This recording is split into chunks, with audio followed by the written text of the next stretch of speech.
Thank you, and welcome to the university on a particularly unpleasant day.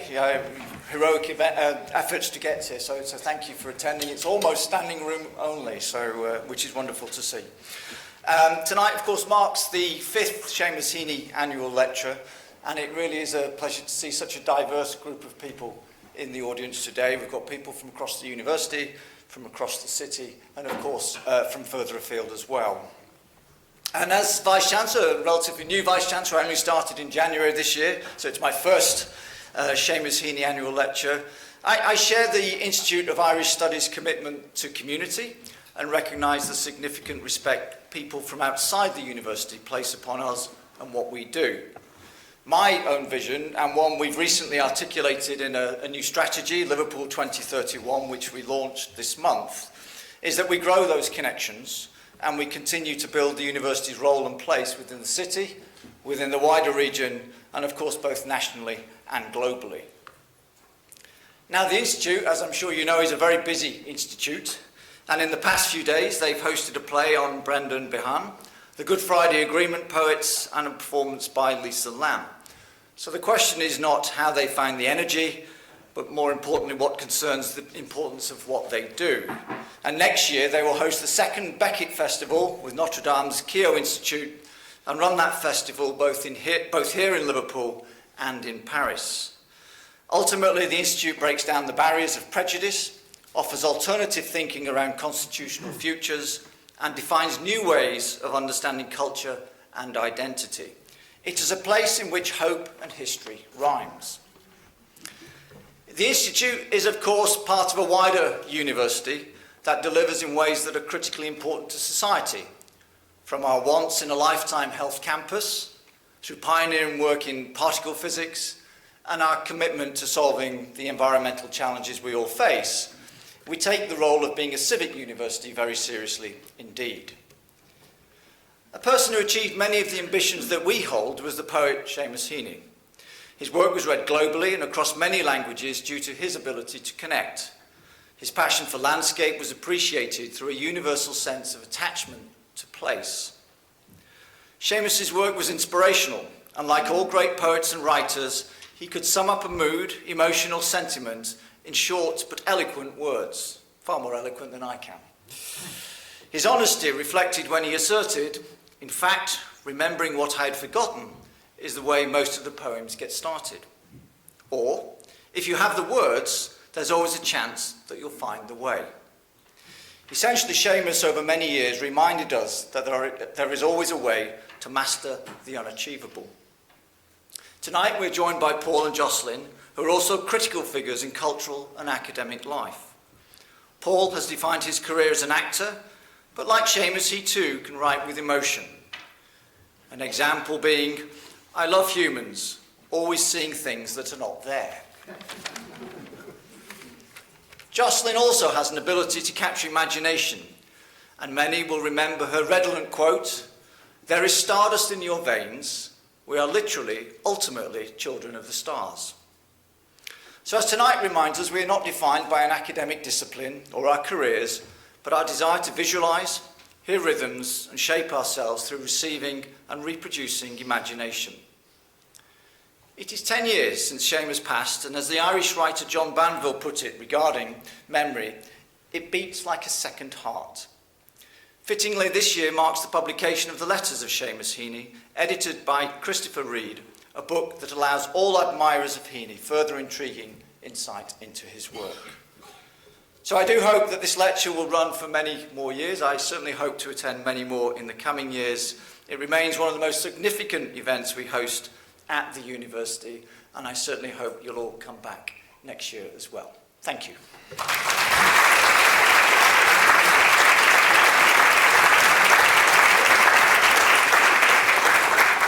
Of course, it's been mentioned about the bad weather, but not given this is an Irish studies. I felt that it's stormed Kieran.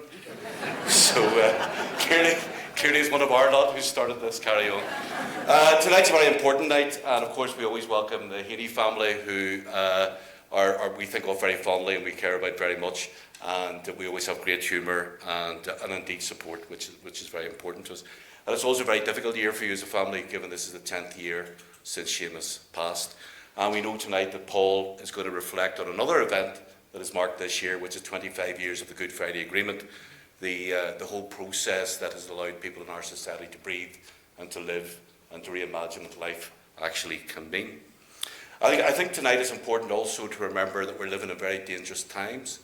And in many ways, although Seamus's work 25 years ago, picked up the hope and the aspiration of the history and hope rhyming, it also set a mood for the nature of change. But his work also talked a lot about the horrors of the conflict. And one thing that had a great impact upon me after a friend was killed in the Troubles was the poem Docker, where a teacher took me aside, and basically the poem's about a sectarian docker and the way in which Seamus used imagery about his jaw and his chat and the anger and the vice of all of that. And I remember the teacher saying to me, after I read Docker, he says, "What does that mean?" And I says, "Well, anger and passion is not just an emotion, it's also embodied." I was 17, I don't think I said embodied, but... and he turned around and he said, "That's exactly it. Don't let people tell you who you are and what you are." And poems like that, I don't think Seamus probably knew in his lifetime that poems like that had that sort of impact. I was a young man, my best friend had been killed, and I was probably going to make the wrong decisions, and that poem and other poems and the support of my teacher took me away from that. So I don't want to be too miserable about tonight. The weather's bad enough, but I think we also have to realise that we are in the minute witnessing what's happening in Palestine and also what's happening in Israel, and that thing that always happens when the images come up with children who've been innocent children who've been killed in the conflict. And every time I hear about or see a child who's died, I always think of Seamus's line about his young brother when he died after an accident, a 4-foot box of food for every year. And I can think of nothing that explains the death of a child more eloquently than that line. And of course, in mid-term, he also describes his brother's injury as wearing a poppy bruise on his left temple. And the use of the term poppy drawing all of us to the attention and the need to understand the futility of death. And I think it's not just that, as I said before, that Seamus helped develop the peace process and gave us hope and inspiration. He recorded the world in which we were living during the horrors of that pernicious and squalid conflict. I'm usually a happy person, but anyway. I think what's also important to understand is that poetry has the power to change, and it has the power to is that question about, when you reach for the gun, you should reach for your culture. And I think the power of poetry is very well explained in the death recently of another poet, Mustapha al-Trabelsi, who was in Derna. And as you'll know, in Libya recently, the floods that devastated the city. And his poetry was critically important. Like Seamus, he recorded the decline of Derna.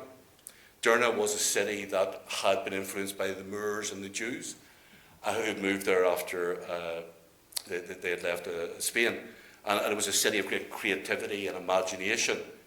And historically, it declined, first of all, because Gaddafi didn't like them, because they were too free-spirited, too cultured, too westernised, and weren't going to support his regime. Then they had ISIS, who destroyed their city. And then what they also had was the flood, which was due to the lack of state. And 2 days before he died, he went to a meeting and he read out the following poem. The rain exposes the drenched streets, the cheaty contractor in the field state. It washes everything, birds' wings and cat's fur, reminds the poor of their fragile roofs and ragged clothes. It awakens the valleys, went a bit Welsh there, shakes off the yawning dust and dry crusts. The rain, a sign of goodness, a promise of help, an alarm bell. And I think that's why we're here tonight. It's not just to talk about Seamus, but the whole capacity of poetry to explain the nature of people's lives, and in this case to explain how corruption had spelt a process in which rain, which renews the desert, destroyed their lives.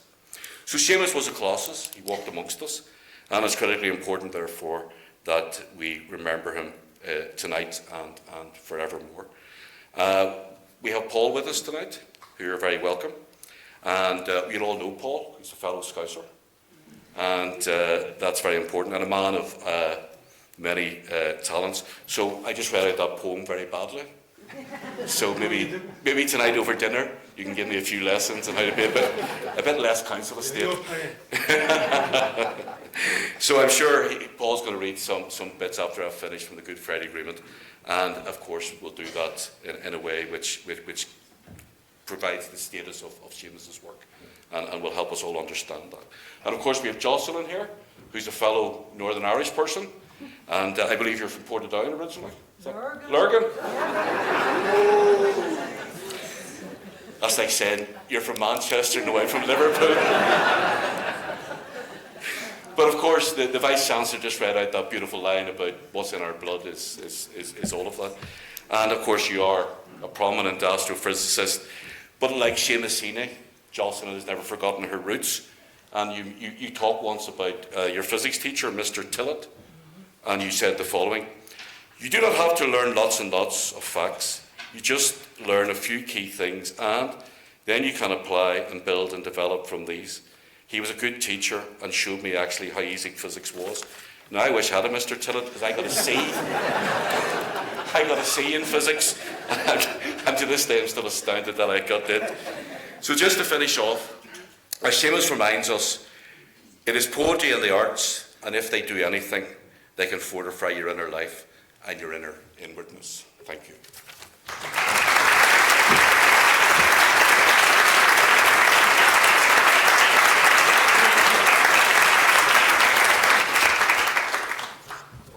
Thank you. And in that vein, this is from the Cure at Troy. Human beings suffer. They torture one another. They get hurt and get hard. No poem or play or song can fully right a wrong inflicted and endured. History says, don't hope on this side of the grave. But then, once in a lifetime, the longed-for tidal wave of justice can rise up, and hope and history rhyme. So hope for a great sea change on the far side of revenge. Believe that a farther shore is reachable from here. Believe in miracles and cures and healing wells. Call miracles self-healing, the utter self-revealing double take of feeling. If there's a fire on the mountain, and lightning and storm, and a God speaks from the sky, that means someone is hearing the outcry and the birth cry of new life at its turn. It means, once in a lifetime, that justice can rise up and hope and history rhyme.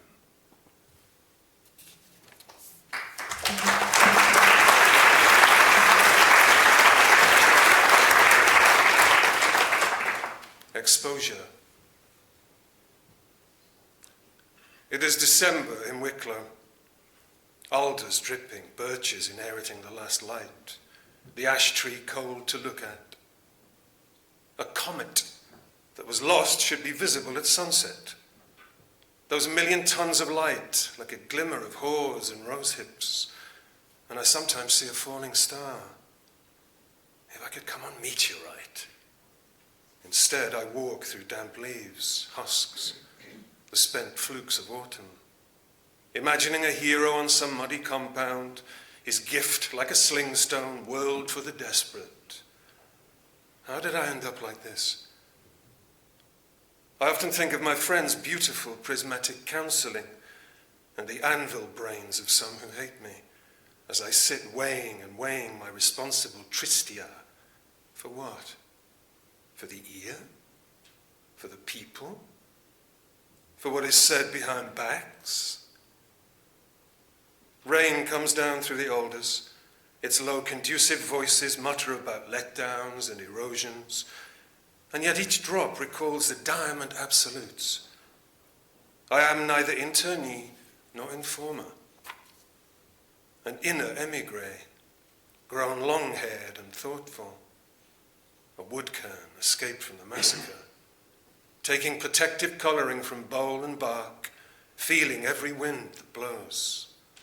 Who, blowing up these sparks for their meagre heat, have missed the once-in-a-lifetime portent, the comet's pulsing rose.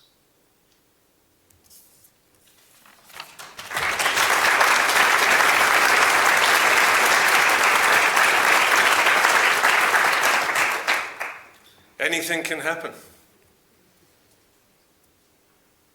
Anything can happen. You know how Jupiter will mostly wait for clouds to gather head before he hurls the lightning? Well, just now he galloped his thunder cart and his horses across a clear blue sky. It shook the earth and the clogged under earth, the river Styx, the winding streams, the Atlantic shore itself. Anything can happen. The tallest towers be overturned, those in high places daunted, those overlooked regarded. Stropped beak fortune swoops, making the air gasp, tearing off the crest off one, setting it down bleeding on the next. Ground gives, the heavens' weight lifts up off Atlas like a kettle lid. Capstones shift, nothing resettles right. Telluric ash and fire spores boil away.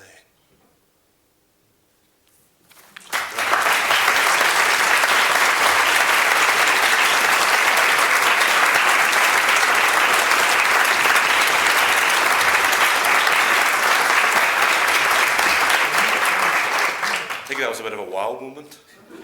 Thank you very much, Paul. And as I said, I do need lessons. to really take that. So Jocelyn, would you like to join us now? And as we all know, that's why you're all here tonight, is to hear from Jocelyn. And of course, that thing that is really important is when art and science can actually work together. And I think that's something that we've lost over the years in terms of philosophy and ideas. Anyway, sorry, I'm rambling on. Please come and join us.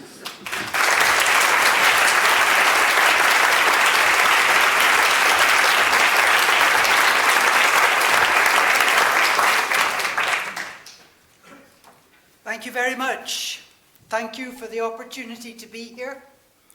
Thank you for the opportunity to research him a little bit more. And thank all of you for turning out on a not terribly pleasant night. It's nearly as bad as Ireland, isn't it? I want to start by saying a little bit about life in Northern Ireland as I perceived it. I'm almost as old as Seamus Heaney was. He was 4 years my senior. That's not a lot in terms of the evolution of society and belief in what the roles of people are or were. But our homes were quite far apart. For those of you not too familiar with Northern Irish geography, there's a big rectangular lake in the middle, Loch Ness. Heaney's home was at the top left, mine was at the bottom right. And I never met him, although I did once, so to speak, encounter him, which I will explain.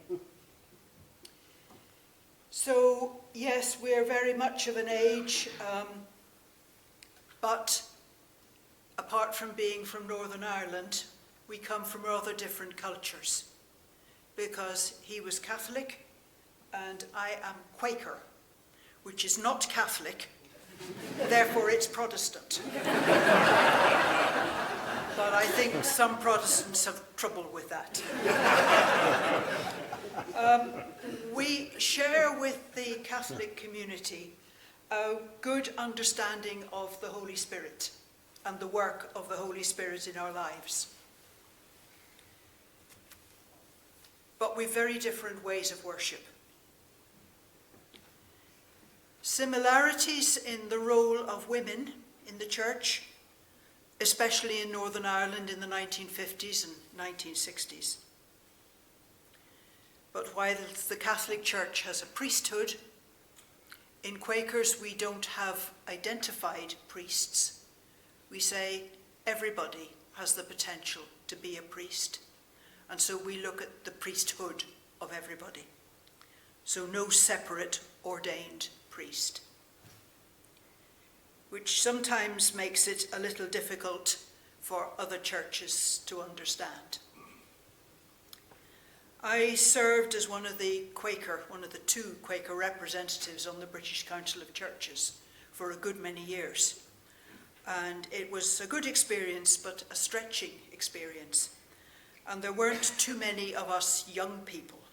I mean, I was probably under 40, you know. That's young in that kind of circumstances. But I got on rather well with one of the Catholic representatives, a young man called Vincent Nichols, now the Archbishop of Westminster. He and I saw things quite often in a similar light, and whilst he had to be rather circumspect in his language, I didn't. So, my hometown was Lurgan, County Armagh. Not a very large town. Quite a lot of Catholics, but quite a lot of Protestants. And was as typical then in Northern Irish towns, we lived in different parts of the town, geographically separated. The Catholic community tended to be where the Catholic Church was. The Protestants were in the rest of the town, so to speak. There was often a difference in affluence between the two communities. The Protestant community tended to be wealthier. It's not totally true, but I think on average, the Catholic community was poorer than the Protestant community, though there were a lot of people who weren't rich at all. We went to different schools, absolutely. There was a Catholic convent for the girls, and a Catholic boys' school, and a co-ed grammar school for the rest. We likely used different shops because each community was very loyal. We had separate social lives. We even had separate sports. You know, there's Gaelic football and there's football, for example. There's camogie and there's hockey. And of course, the politics tended to be separate and slightly stereotyped as well, to be honest. And that probably meant that the children growing up in those two communities had different ambitions. I think that must have been almost inevitable, bar a few striking exceptions. I think, but I'd be interested to hear from the Heaney family if I'm getting this right, I suspect that in rural communities, the two church communities, two religious groups, got on rather better. I think there was probably more give and take between farmers. Your something or other bit of equipment is bust and you can borrow from a neighbour, even if that neighbour is one of the others. I suspect from what I learned that went on. In Heaney's writing, I'm aware of the separateness, but I don't see animosity, which is fantastic. My parents, as Quakers, made a deliberate effort to work with the Catholic community in Lurgan. It was quite difficult to do, but for instance, if there was a play or an operetta being put on, sometimes my mother would be asked to play a senior female in a Catholic community production. We tried very hard to work with the Catholic community, but the opportunities were limited, I have to say. And we had very few Catholic friends. We did, during the war, have a number of refugees living with us. We had a big house and it was chock-a-block during the war. I think I was born into a household that had about a dozen adults and me. Great for a kid. But our Jewish friends always said, Northern Ireland's a great place for the Jews. It's fantastic. The Protestants and Catholics are so busy fighting each other, they don't bother about the Jews. So some things good can come out of that. I never met him, although I saw him quite close up on one occasion. I used to travel to Dublin quite a lot. I was I've forgotten the exact title, Pro-Chancellor, I think, at Trinity College. And after one of those sessions, I was in Dublin Airport waiting for the plane back to London.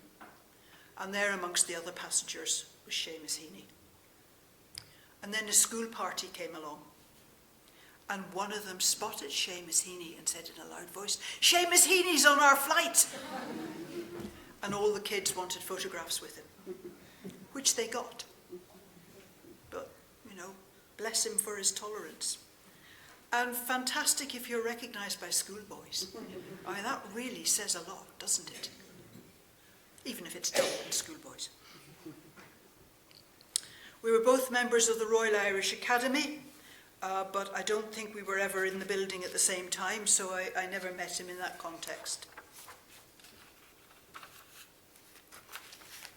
Northern Ireland was remarkably backward, I think is the right explanation, particularly in the late 1940s and the early 1950s.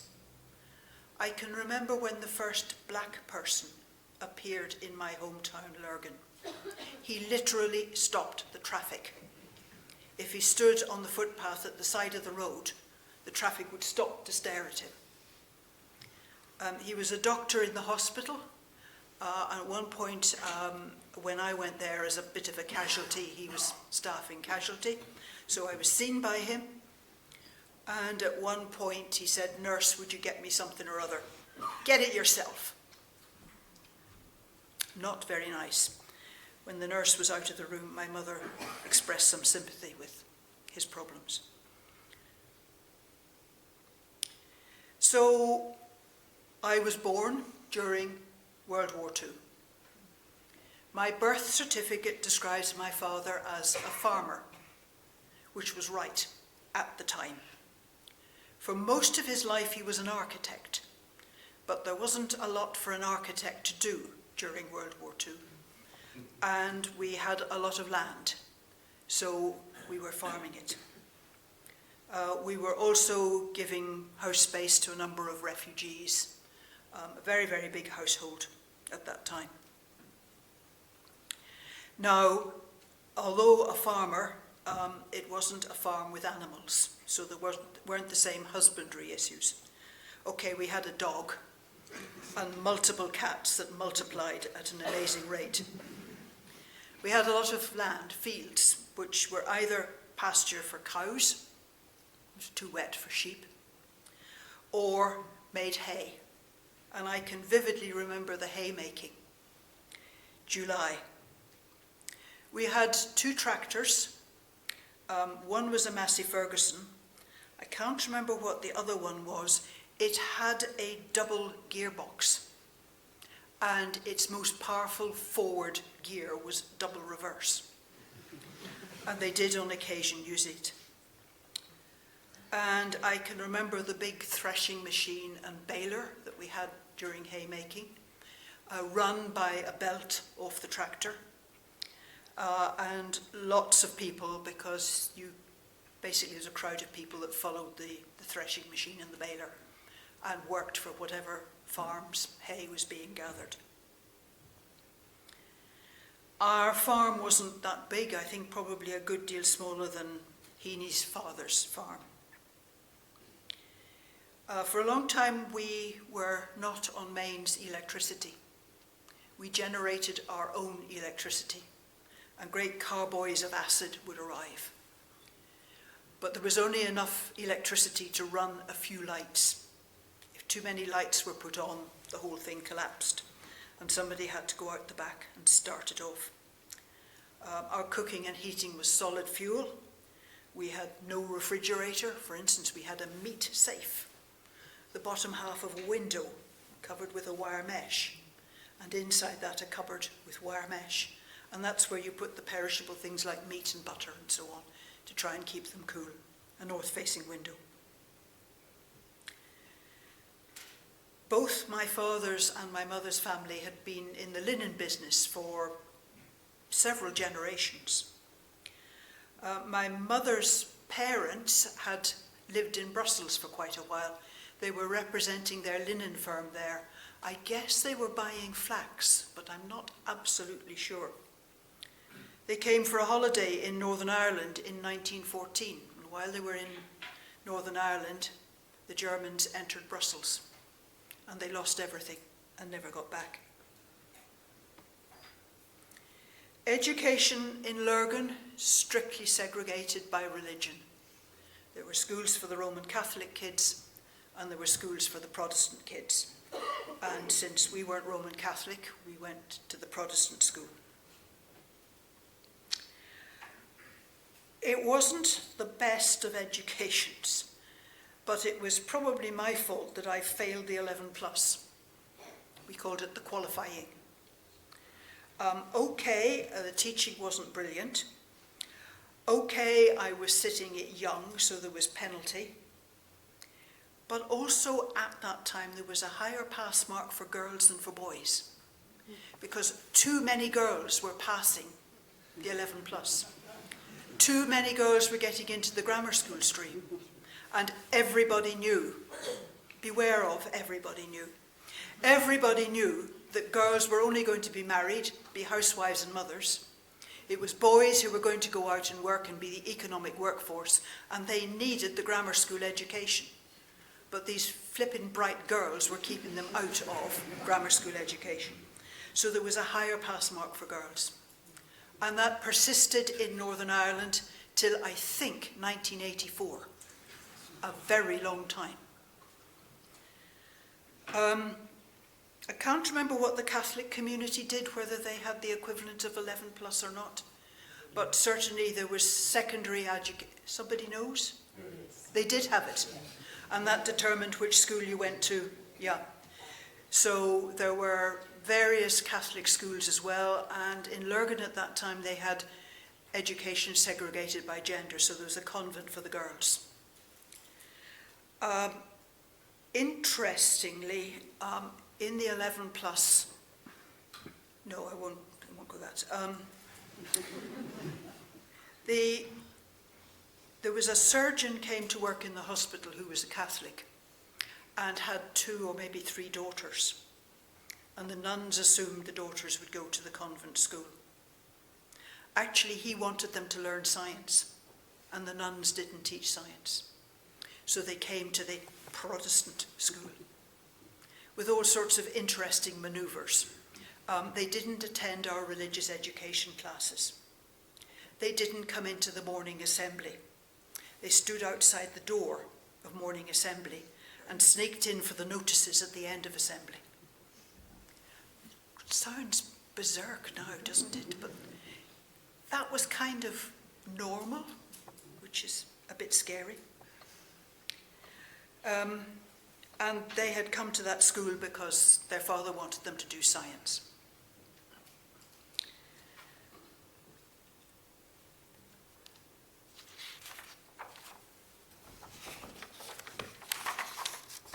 We ultimately got mains electricity, and that helps a lot.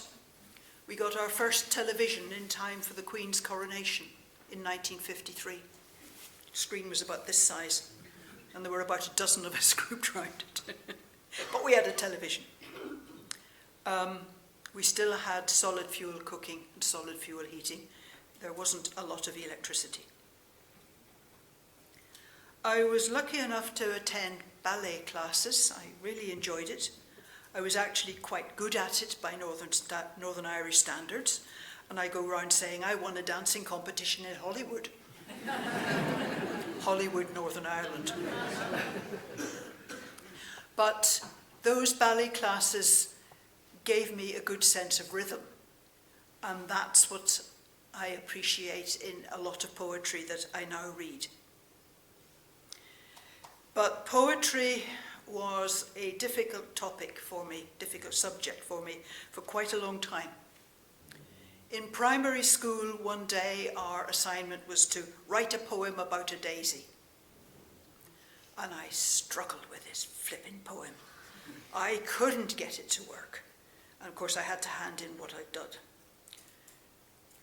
In spite of my struggle, the teacher gave me huge praise, which I knew was not warranted. So I lost respect for the teacher. I also decided poetry wasn't for me. although I liked Shakespeare. I enjoyed Shakespeare at school. And I had quite a bit of my secondary education in England because parents wanted us out of the Protestant Catholic antagonism in Northern Ireland. So we did a lot of Shakespeare there. Of course, we did know Irish stuff, so I've missed out on a lot of the Irish literature that might have happened if I'd stayed in Lurgan, but might not have happened because I was at the Protestant school. I don't know. And although I had decided poetry wasn't for me and I couldn't write it, I did enjoy reading it, and I could usually see what the poet was doing. And I discovered later in life that I was probably better than many people at seeing what the poet was doing.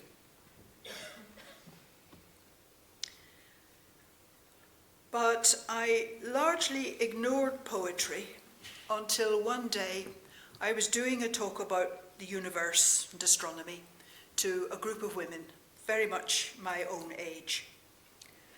And talking about the size of the universe, talking about how long it takes light to get from one side of the universe to us. It's a very long time. We're talking millions of years. And one of the women in my audience then said, did I know Elizabeth Jennings' poem, Delay? It was on the O-level syllabus, but I still hadn't heard of Elizabeth Jennings. And she lives in Oxford, but I still hadn't heard of Elizabeth Jennings. Anyway, I found Elizabeth Jennings' poem, Delay, and so I thought, wow, I wonder if there's any more like that. Poetry about astronomy, poetry with an astronomical theme, and started looking. And actually, once you start looking, there is a lot.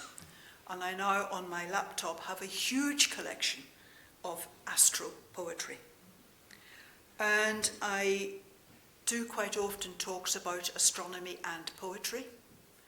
And what is particularly noticeable about those talks is, whereas for most astronomy talks my audience is male-dominated, heavily male-dominated, for astronomy and poetry it pulls in more women. And so I do talks on that when I can, because I would love more women to be aware of science and the universe and what there is out there. When asked to do this particular lecture, apart from panicking and then saying yes, I decided I needed to get better informed about Heaney's poetry. You see, we didn't do it in Lurgan because he's Catholic and we were Protestant. And we didn't do it in boarding school in England because that's Irish, we're English. So I had a bit of a gap in my knowledge. And I work in Oxford, part of Oxford University. Oxford has quite a lot of bookshops, surprise, surprise. Oxford has a very centrally placed Oxfam bookshop. So I started off in the Oxfam bookshop. Have you got any Seamus Heaney? No, Heaney doesn't hang around long. And that's an Englishman saying that, so he's not biased. That's simply a shopkeeper, bookkeeper.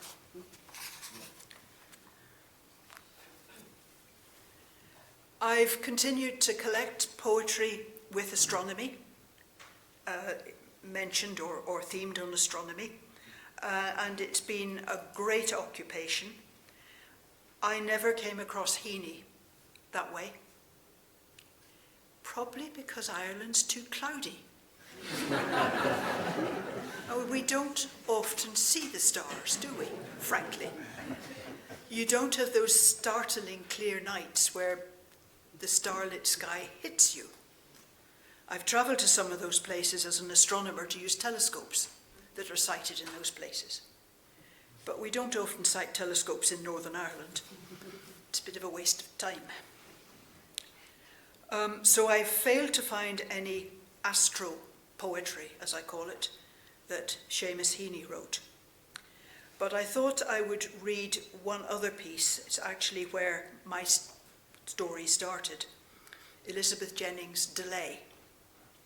And then, if I may, I will read you a Heaney poem as well. So this is Elizabeth Jennings, Oxford poet, no longer alive, Delay. The radiance of that star that leans on me was shining years ago. The light that now glitters up there, my eye may never see. And so the time lag teases me with how love that loves now may not reach me until its first desire is spent. The star's impulse must wait for eyes to claim it beautiful, and love arrived may find us somewhere else.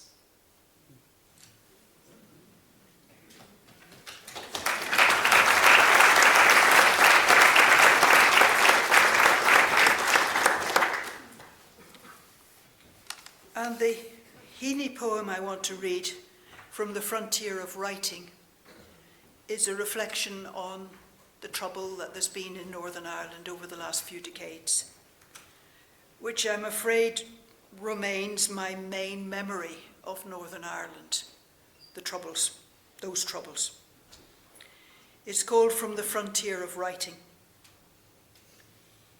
The tightness and the nilness round that space. When the car stops in the road, the troops inspect its make and number, and as one bends his face towards your window, you catch sight of more on a hill beyond, eyeing with intent down-cradled guns that hold you under cover.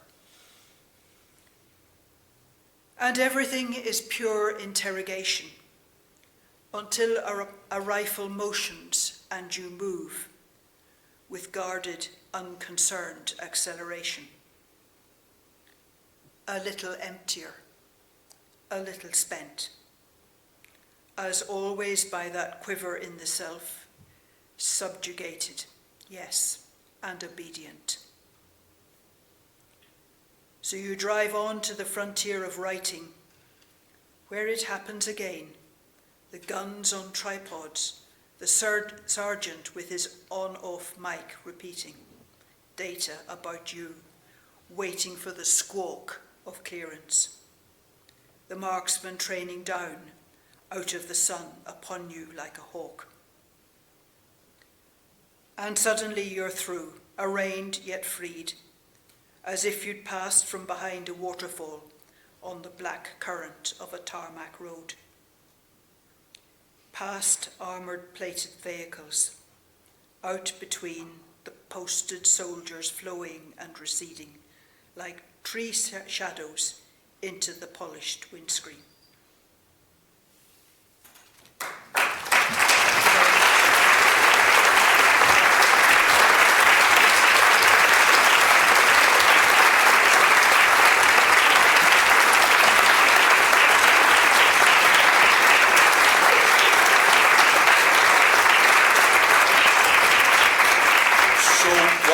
Prepare some questions, and I think we'll prepare these microphones, yes, for the questions, yeah. I'll say a few things so we can think some clever questions to ask. Thank you very much for sharing that life. And I have to tell you that I went to a Quaker school. I went to Friends in Lisburn. And there's a friend of mine here, Joe. Joe's somewhere here, is he? Somewhere? Point denying now, he knows me. There he is there, hand up. Joe's from a town called Dungannon. If I was a travel guide, I would write best seen from the back window of a bus. But anyway, and we lived together in the 80s. Joe and I worked in London, and I ended up doing my PhD here. And we were sitting one night chatting. They were all guys from East Tyrone, not far where you're from yourself, Mary. And I said, I don't understand how you guys don't know people who are Catholics. I went to Friends' school. There were Jews, Hindus, Quakers, Protestants, Catholics, non-believers, da-da-da-da-da. One of them leaned forward and says, you wouldn't get that in the country. I was proud of the fact that you wouldn't get that in the country. And it's very much what you're talking about, and I think we've also got to remember the amazing role that Quakers played during our conflict, when nobody would take the women of the prisoners to the prisons. It was the Quakers who stepped forward, and it was the Quakers who also ensured that children had a Christmas and all else. So for that very small community had a major impact upon my life and the life of many others. They stood out as a community who clearly were against violence, etc. And you mentioned, of course, the Prods didn't do the Seamus Heaney, and the Prods didn't do the Irish history. But I did Seamus Heaney, and I did Irish history because I went to a Quaker school. Now, I must say, being a working class Protestant, doing Irish history was very uncomfortable because you were taught it warts and all. And it just tells us about agency and the importance of whether it's Seamus Heaney as an individual or whether it's the Quakers in Northern Ireland, the importance of agency and how it really does change life as well. And I just, when you were talking there, I was thinking back to, remember a few years ago when we had COVID?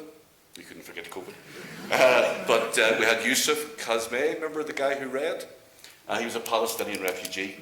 And we couldn't do this, obviously, so we got different people to talk about poetry. And I always remember that wonderful thing where he said that he walked into the refugee camp, you mentioned the bookshop, and he walked into the library in the refugee camp and he saw this word, Seamus. And he didn't know what it was, because he knew English, but he didn't know this Irish name. And it just stimulated that whole curiosity. And of course the importance of what you talked about, which is one of the problems in Northern Ireland, is what Seamus also spoke about, is our devotion to place. And I think in the last 25 years we're starting to define a new devotion to place, which is much more plural than the word that you grew up in. And of course that's all very important. First of all, before we have some questions, Frank is going to present the Seamus Heaney Prize. Did I win? As many of you will know, I am Frank Shovlin. I'm Professor of Irish Literature at the Institute of Irish Studies. And as part of this evening, every year, we present a prize, the Seamus Heaney Prize, for Best Undergraduate Essay on the subject of Irish literature. And if I could ask Mick Heaney, Seamus' son, to present this prize. The prize this year goes to Fraser Cattini. Fraser, who wrote an essay on the Northern Irish novelist Ronan Bennett and his novel The Catastrophist, as part of a war writing module taught by my colleague Dr. Niall Carson. Fraser was a great pleasure to teach. I also taught him in a James Joyce module. James Joyce has won this for the past couple of years, so it's nice to give Ronan Bennett a look in. Fraser has now gone on to great things and is studying for a master's degree at Trinity College Dublin and has managed to join us tonight. So congratulations, Fraser.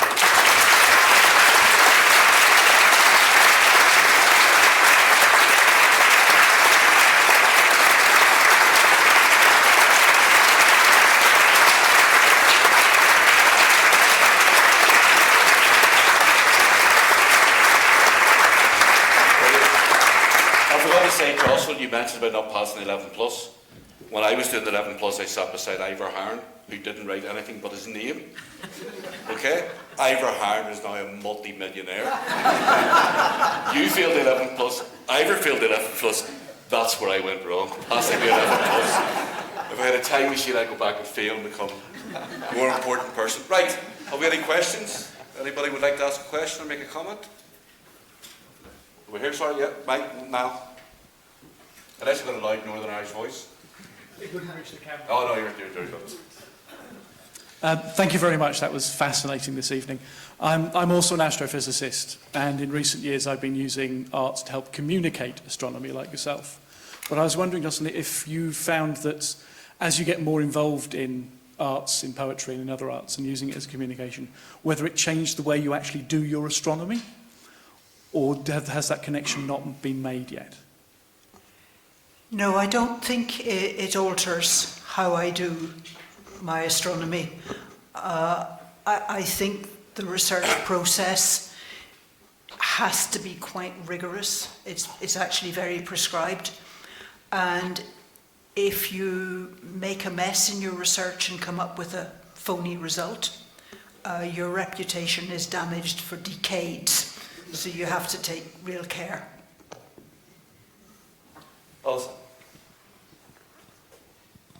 Thank you very much. I think you drew such an interesting picture of how the odds were stacked against girls being drawn into science in that period, whether that was Northern Ireland or actually England too, I think. So can you say a bit more about why you beat those odds, why you were drawn to science? I think my parents were very conscious of the need for everybody to understand science. My father, as an architect, obviously had a lot of science in his work. And he was incidentally very widely read, so there were a lot of good books around the house. My mother, I think it was the opposite. She knew she wasn't good at maths and science.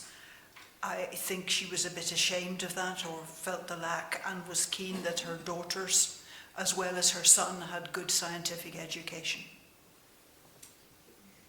I often wonder, like, you were talking about schools in Northern Ireland. The school I went to, the Quakers encouraged young women to do sciences, etc. was very important. But science was so poorly taught compared to the arts. Maybe it's all changed now, but you never made the links that you talked about when you did ballet, the thing about rhythm and all of that was just critically important, I'm sure, as you've reflected upon not only in your scientific life, but also in your own understanding of poetry.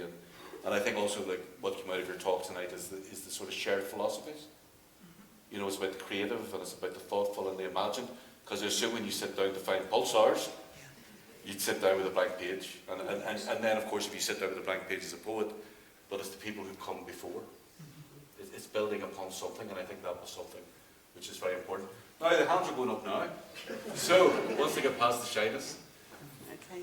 Jocelyn, we saw a documentary about you years ago. About your discovery of the pulsars and the way that you were, when you were telling whoever was in charge at the time, because I think you were one of the junior astrologists, the way that it was dismissed as, it was something trivial or something that wasn't real. What you were seeing wasn't a pulsar. So I wonder if you could tell us a little bit about how you were resilient enough and how you overcame their dismissiveness in your discovery. When you're doing scientific research, you have to be skeptical. It is quite easy to get false results. It's quite easy to get dramatic false results. So you do need to be very careful and not sort of leap with joy too soon. Keep your head screwed on straight, as they say. That's the main thing. I think I was at a particular disadvantage in that I was female. There were very few young female scientists around. There were no older female scientists. So I was, to a degree, also battling the attitude that, women are flea-brained. See, with Fleming, wasn't it? And penicillin was the... Sorry? The same with that, Fleming and penicillin, wasn't it? It was the female Yes. staff who actually... Over here, now to your right. Sorry. Hello, we've two things in common. I'm from Northern Ireland too, and my father was an architect. And he used to drag us around what he thought were marvellous buildings, one of which was the Armagh Planetarium.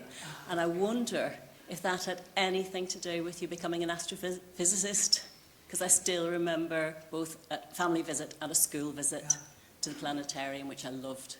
Yeah, my father was the architect for the planetarium.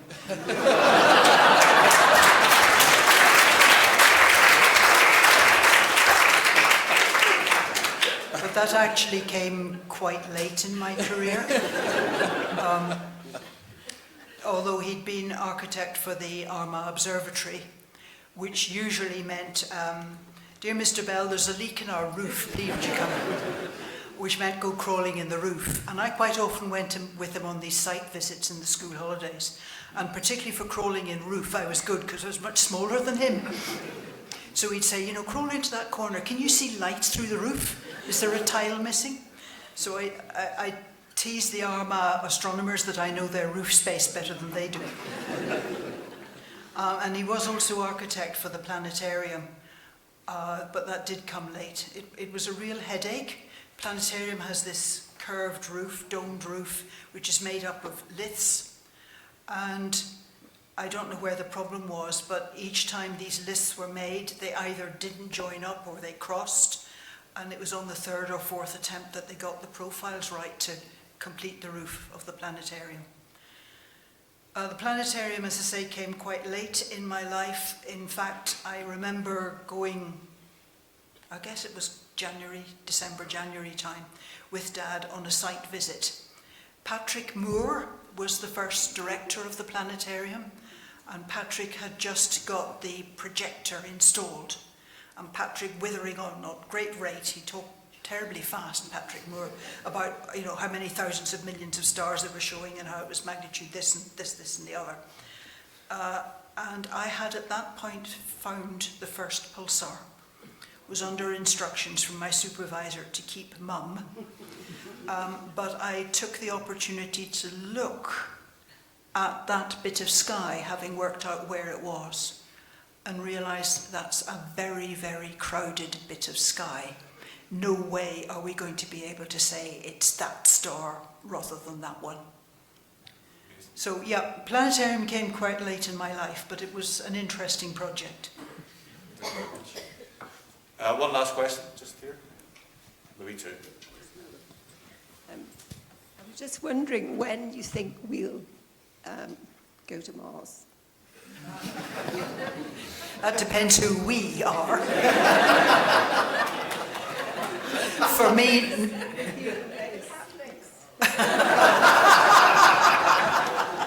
Now there's a good line for a priest, isn't there?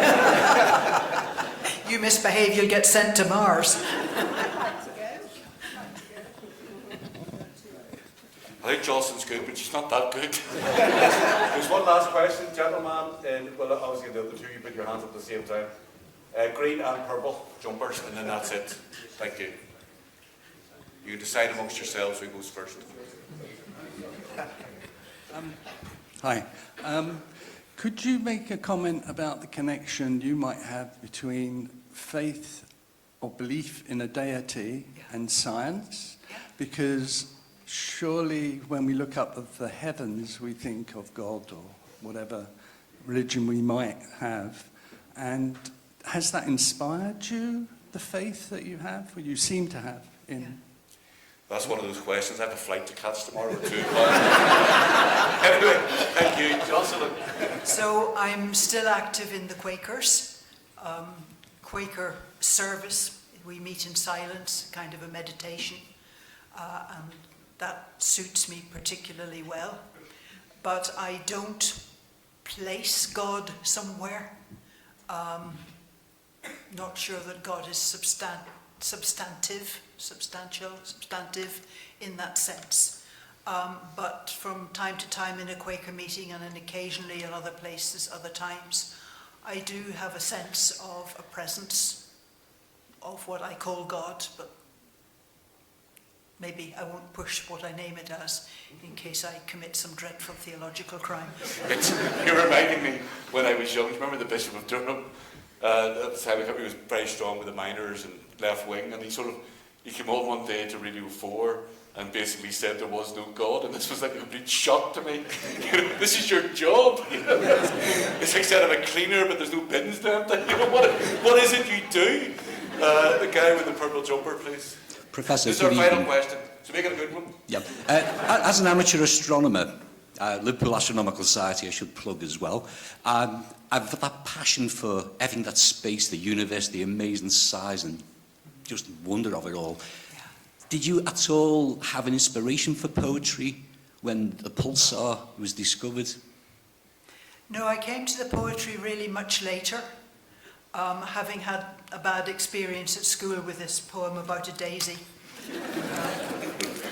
Although I liked Shakespeare very much at school and managed that okay. So it really came much later.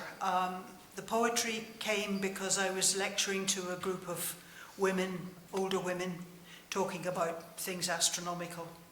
and trying to explain the scale of the universe. And one of them said to me, "Do you know Elizabeth Jennings' poem, Delay?" I hadn't heard of Elizabeth Jennings, but she was certainly in the English O-level syllabus at that point. And the first one I found was her poem, Delay. I thought, right, I wonder if there's more stuff like that. And started looking for and collecting poetry with an astronomical theme. And there is tons and tons and tons of it. It's really interesting. Thank you. So, before we all go and have a glass of the devil's buttermilk, am I right? Am I right? Alcohol? Yes, you may. You can say whatever you wish. The microphone. Where's our... You've been playing for your secret lecture, if you would hurry up with this. Apropos of defining the presence that may or may not be God, another Northern Ireland poet, Louis MacNeice, in my view, sums it up beautifully. He says, God, or whatever means the good. Yes. Thank you. Thank you. So, before we go and have a glass of wine and we can obviously mingle, first of all, Paul, thank you very much. So, Alan, thank you very much.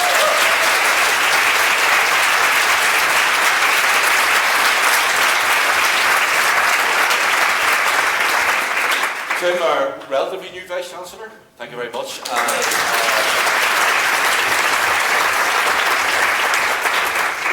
not the UCU, you can tell.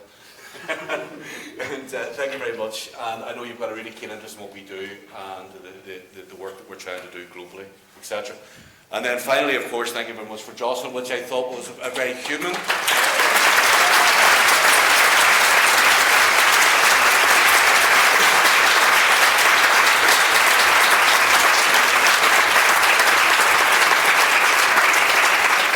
Kind and thoughtful presentation. So most of all, thank you, because we wouldn't have these events, and there wouldn't be the success that we are, we wouldn't draw the great speakers and the support that we have if you didn't come and support us, and we appreciate that all very much as well. Thank you.